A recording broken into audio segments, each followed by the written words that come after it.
We are finally live. All right, here goes nothing. So, good morning, technically, you two. This is Robert Lucas. I am making a review of the Apertura AD10. This is a Dobsonian style telescope, which means that basically it is a Newtonian style reflector telescope that is built on really a swiveling rocker box, so to speak. Um, this thing is a beast. Okay, this telescope supposedly just the telescope body by itself is somewhere around 35, 36 pounds. The base, this is about, I want to say, another 20, something like that. I think it may be in like another 30. So in total, this thing weighs about 60, 70 pounds. Um, when you have all these different uh, stuff added on to it, it it's probably right up there at about 90 pounds total. So it's pretty huge. I wanted to get, or I had been considering about getting the 8012, the largest in the lineup. However, I felt that with the extra heft of it and the weight, that I may not be able to get it out the door. So that's all things that you need to.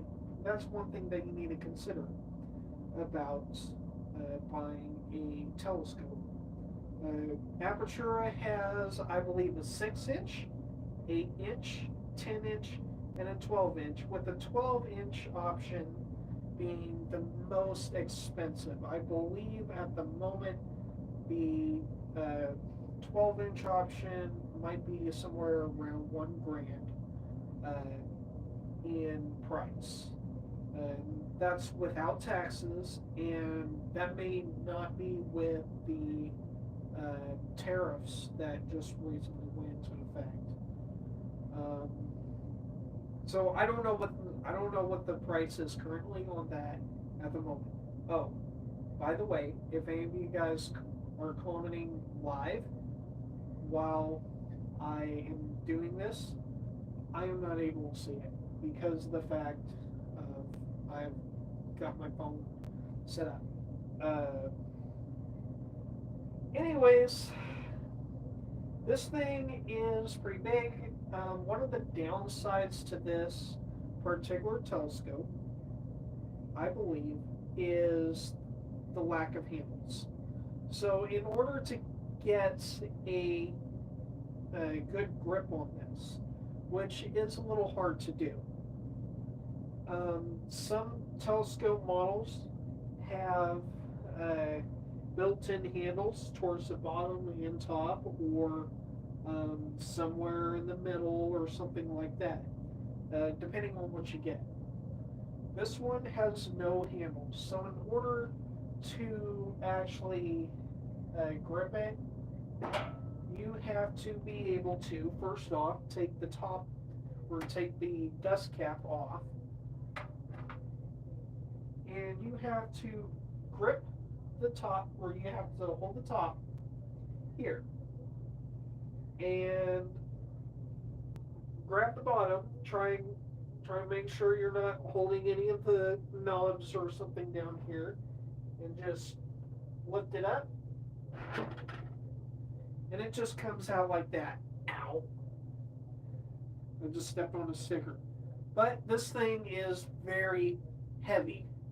It may be 30 some odd pounds or so, but you feel it because of the fact that all the weight of the telescope is resting on your bottom hand here. So I'm going to put this back real quick. It just comes up, comes out like that from base. That's a beast. the base actually has a handle on it. It is so much easier to move around. Let me move my dog's bed. I'm going to move it and I'm going to place it in a way on where it will keep it from falling off the bed. I've actually done that once already. Less than a week in, I set this thing where I set the top tube, where I set the tube on top of my bed. Went outside to go get the base, and as I stepped outside, I heard a loud boom. And what that was is this fell on the ground. So, if any of you guys are accident prone like I am, I would highly suggest you pay for the 2-year protection plan that they have. That's like something like $80 or something like that. I believe that will help you out for a good little bit, at least for while you are still learning how to use this telescope. While you are learning to use this telescope, obviously mistakes happen. So, in hindsight, I probably should have paid for that. Thank goodness everything was fine. So that's that I think is a testament to how this thing's truly built. It is durable.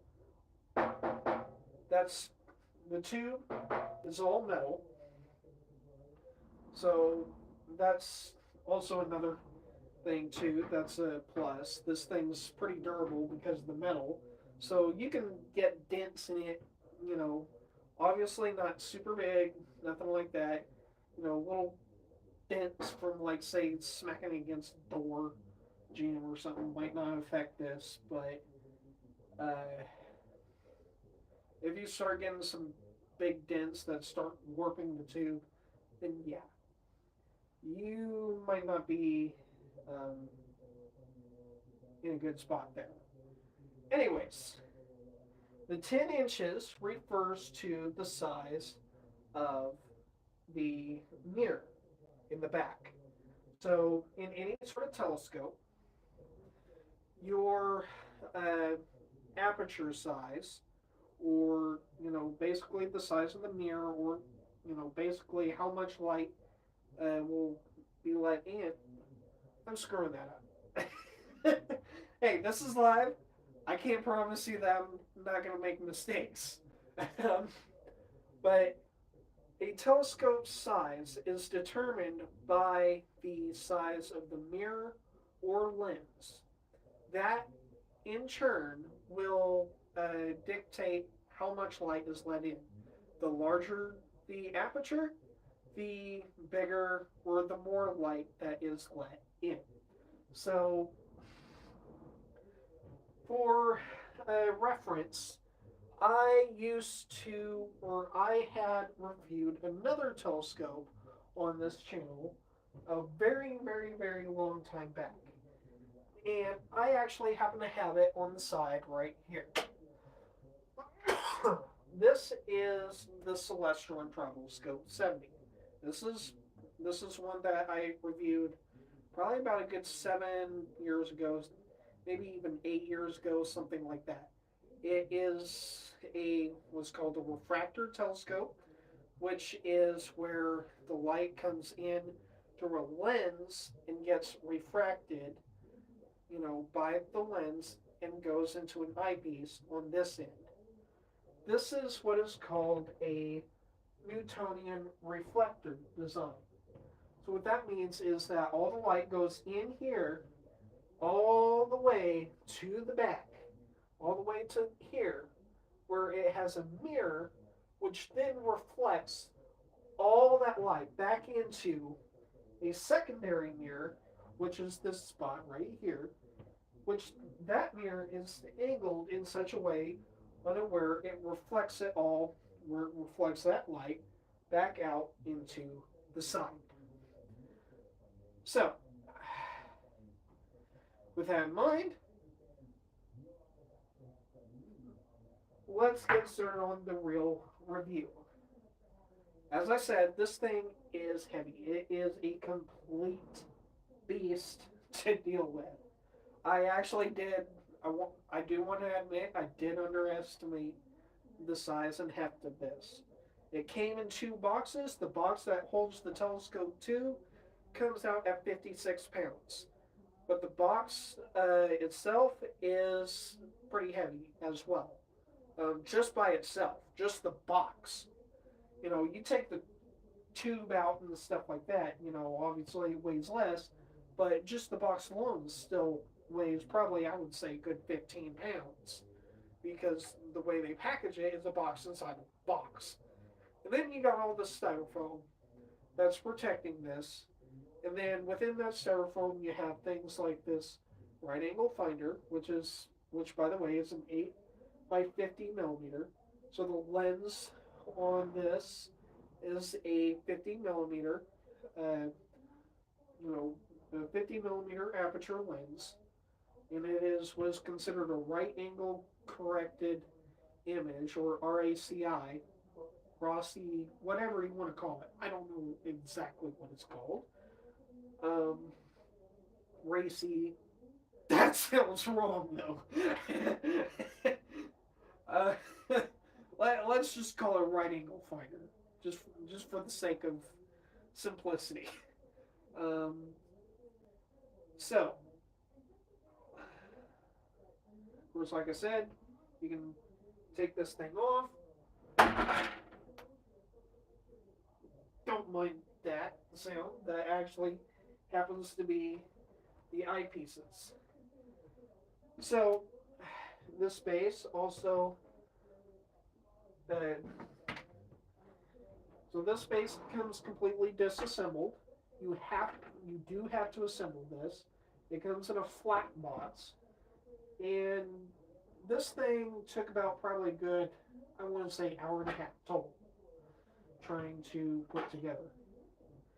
But this base has a handle to it where you can just pick it up like that. Just carry out the door, right? And then set it back down. Boom, boom. I always find that it really helps a lot if you align the base with the direction that you're going to be carrying the telescope. So this portion here happens to be the front. This is where the handle is. So where I am here, this would be where I'd want to have it. So just pick it up.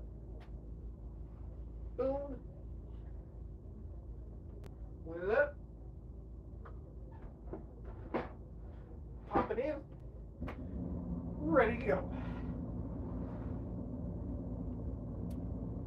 So, now to the accessories.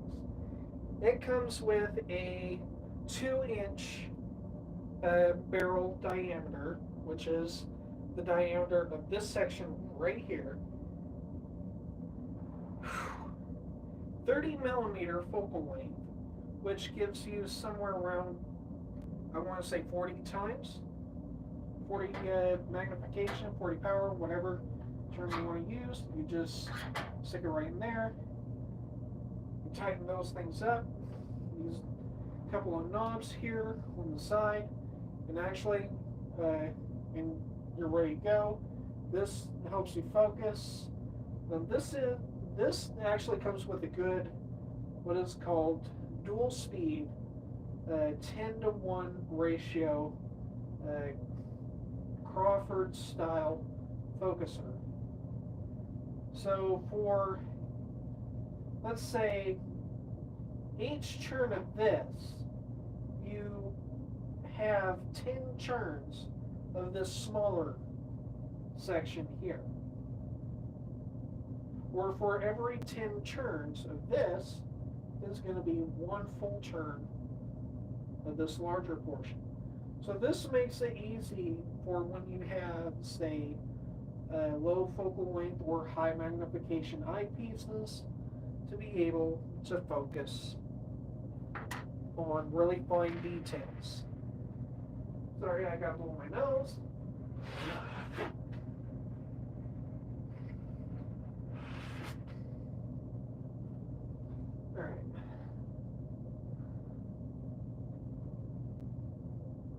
So basically, you point the telescope at the star, whatever, and you just look through the eyepiece here. Actually, technically, you want to make sure that you have your eye away from the eyepiece. This actually has a really good wide field view, and it's called super view. It's considered a super view eyepiece. And don't get me wrong, when this thing came in, I was kind of surprised by how big it was. Along with that, now you also have a 2-inch to 1.25-inch adapter for eyepieces. So basically what that means is that you can stick this into the focal tube here, tighten it down there, and you can stick your eyepieces, such as this, the 9mm, or essentially a mid-range eyepiece, into this right here, tighten that down, boom, ready to go.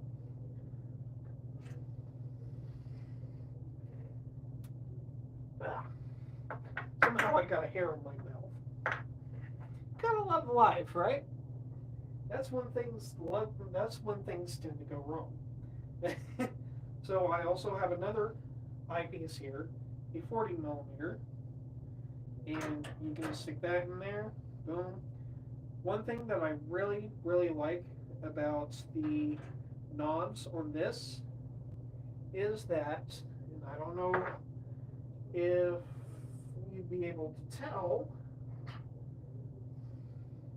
but there are compression rings. So basically, this knob just puts down, just has or basically clamps down a compression ring, which takes a hold of the eyepiece. So that's not going to damage your eyepiece as much as, say, for example,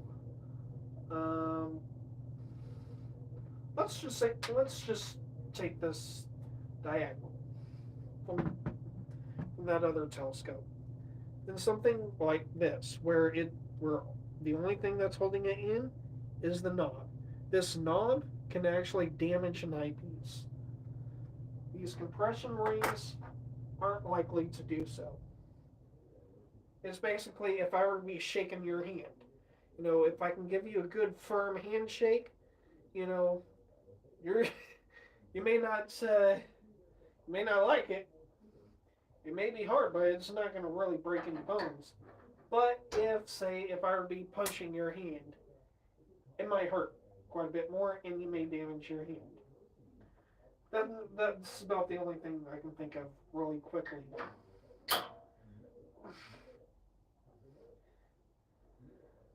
Essentially, it's the difference between me holding your hand and me stabbing your hand. That may not be a good greeting, though. Anyways, so it also comes with a cooling, or with a battery pack that goes to a cooling fan that is on the bottom. So let me tilt this down some. And by the way, batteries are not included. You do have to buy it. It takes 8 AA batteries. So basically, you just plug this end of an AC adapter, or you can also, or if you happen to have the 12 volt DC, where it takes a DC.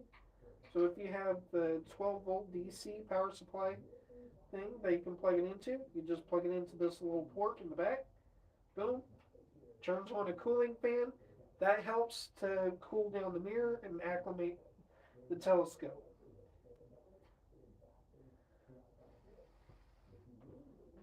So,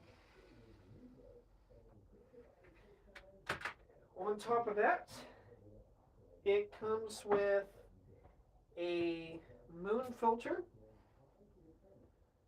which is threaded for 1.25-inch barrel eyepieces. which quite frankly, I find this filter to be completely useless. All it is really just a green filter, like more like a teal filter. In fact, it has so much of a, actually it's more like a turquoise, I guess you could say. It has so much of a turquoise color to it that whenever I have actually tried to image the moon with this filter, I cannot, even with raw format processing, I cannot get it to the correct color. Now that's actually pretty bad. So set this on the shelf. Maybe it'll help you get some decent views of Jupiter, but other than that, I really wouldn't use it. I think this is useless. So there's that. And then it comes with a 35 millimeter extension tube. So this helps extend the range of the focus tube of this focuser here. So basically, even when you have it racked all the way out like that, here, let me tilt it. Yeah, where it's a little easier. Let's see. You can stick this in, and if you'll watch here, extends that out by an extra 35 millimeters. However, I figure you can also have it cheat and just barely stick it in, just the tip. That came out wrong. Like that. And it's supposedly meant for the 2-inch eyepiece, but honestly, you can never get that thing to focus like that. So it's meant to help with things like this, or cameras for focusing, that sort of thing. However, I have heard that it is also useless. I have yet to really find any sort of reason for me to test it, so I don't know.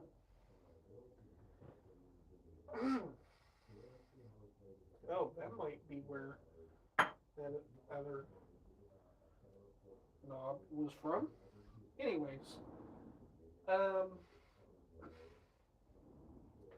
so on the telescope tube itself, you have, and I don't know if you can see it, but there is a spot here where you can undo these screws here, these nuts, and you can adjust the telescope tube forward or backward. Personally, my recommendation, I know, or I haven't tested this out, and I don't want to test it out, is, I would rather take this off and adjust the balance. That's what those things are supposed to be for. I would rather adjust the balance of it, while it's sitting on something, rather than loosening up the bolts on it while it's sitting on the base. Because I don't know if loosening up these bolts may cause this thing to slam down. And we all know what can happen with glass and sudden drops.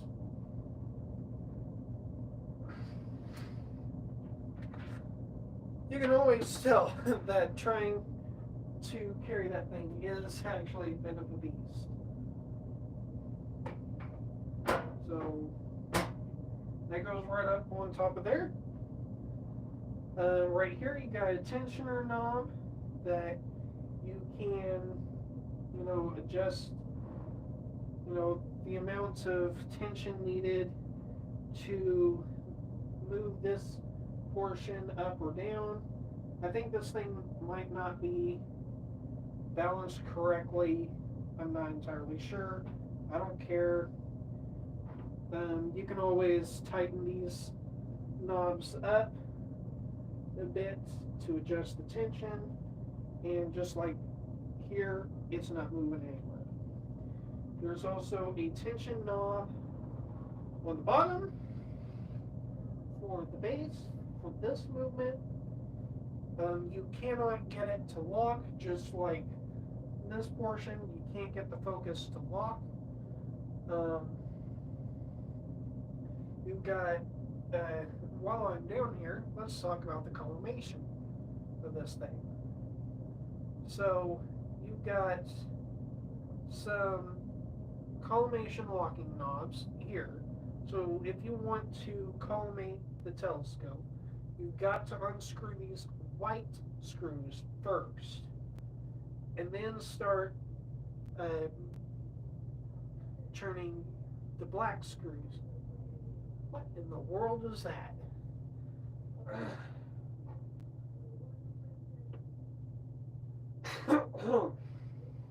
I think I'm starting to get a little out of breath, and I feel like it's starting to drone on a bit. So let me make the rest of this quick. So to help with collimating the telescope, it comes with a laser collimator, which basically what this does is it reflects light back into the tube.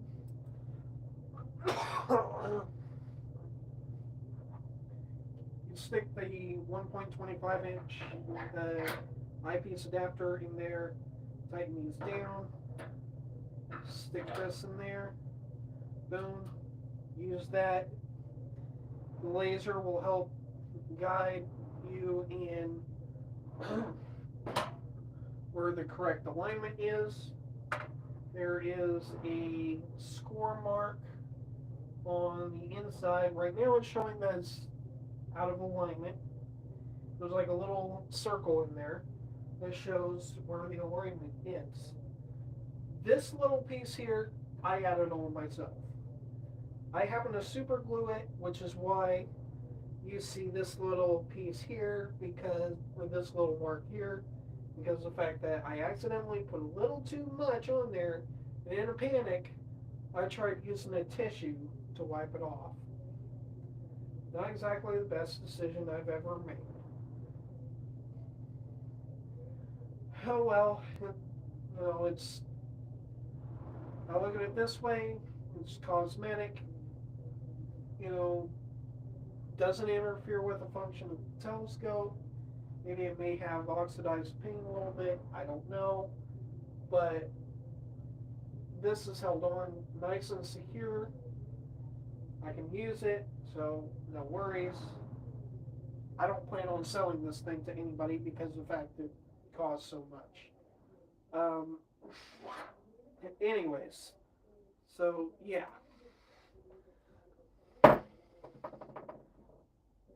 Oh, by the way, when you first get this, you may need to make sure that this in and of itself is what is considered collimated. So there are reviews, or there are videos out there that will help you with that.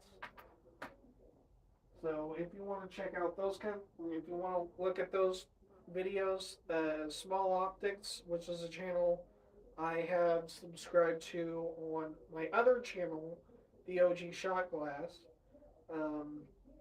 That he actually has a pretty good video of how to do that. So, with that in mind, let's talk about a couple of the nuances of this. I do not like the fact that it does not have handles on it. You know, because with it being such a large tube, you know, and the way that you gotta hold it from the bottom like that, you know, it puts a lot of weight. If it's cold outside, it really hurts to act. It hurts to deal with because this bottom section, this this frame here, is all metal, and this isn't exactly rounded out either. And I'm not entirely sure if you really want it that way either, but you know, I feel that they should have implemented some kind of handle on this thing, like on the top or in the middle, somewhere. Right angle finder. It's good. I think personally, it's not obviously it's not incredible quality optics. It's really not meant to be. It's just meant to get you where you need to go. I do feel that this is not enough. You do need something for a more wider out, uh, for basically more, you know,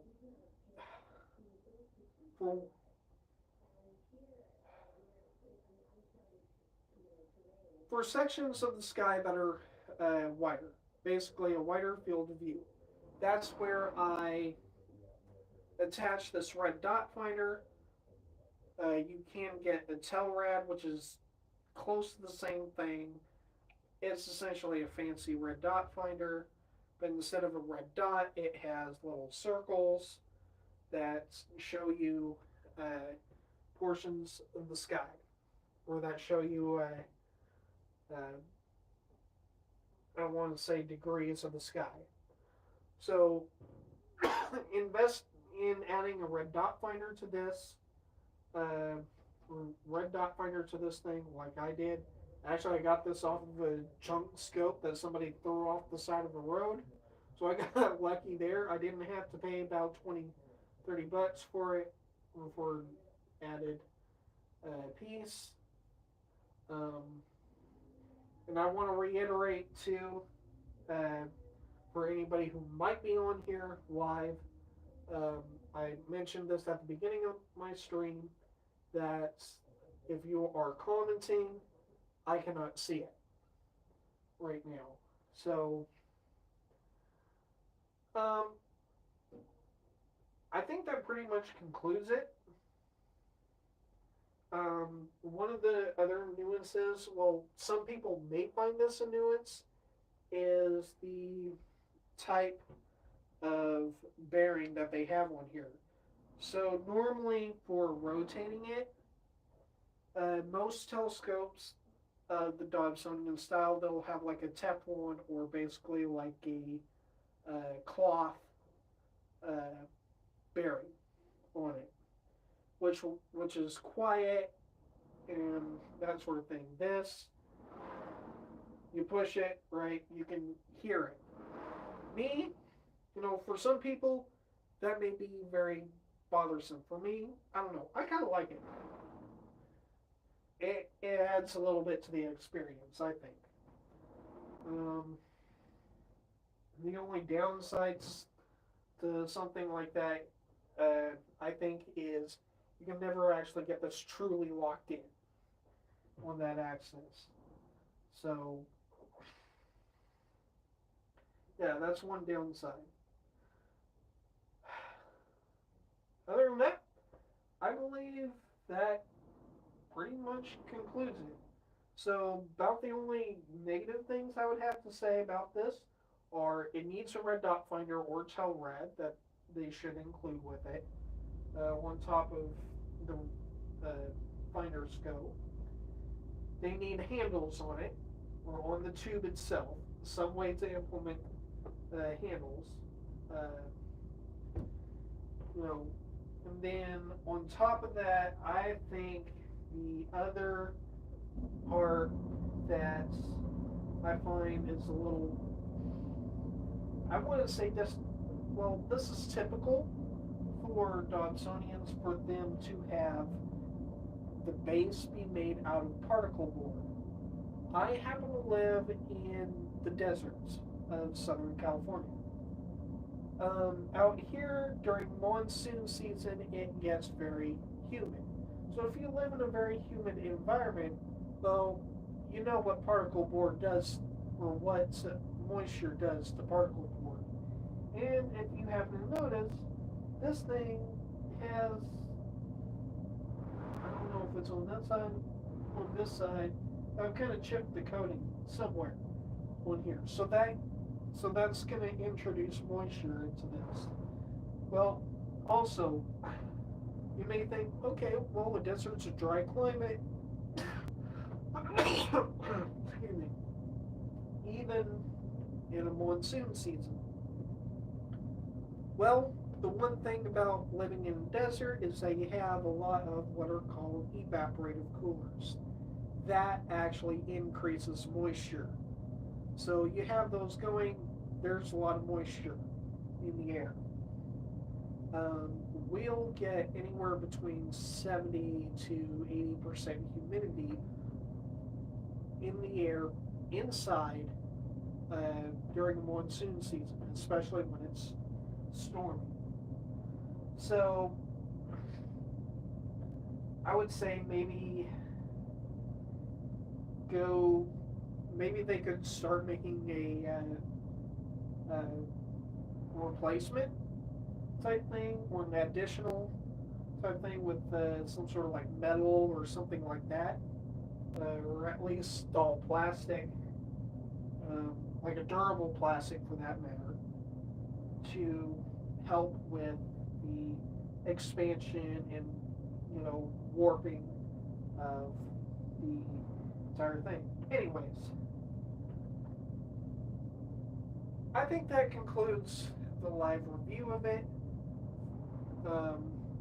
If you guys want to know more information about it, or maybe have this, well, if you've reached this point, you probably, I don't think you would have much complaints like, oh, it's too long. Well, so if you have any more questions about this, go ahead and feel free to let me know in the comments. And I will do my very best to answer them. So, this will make a great frisbee. I need to try that sometime. Just toss this around in the yard. Toss it around once or twice. See how good it does.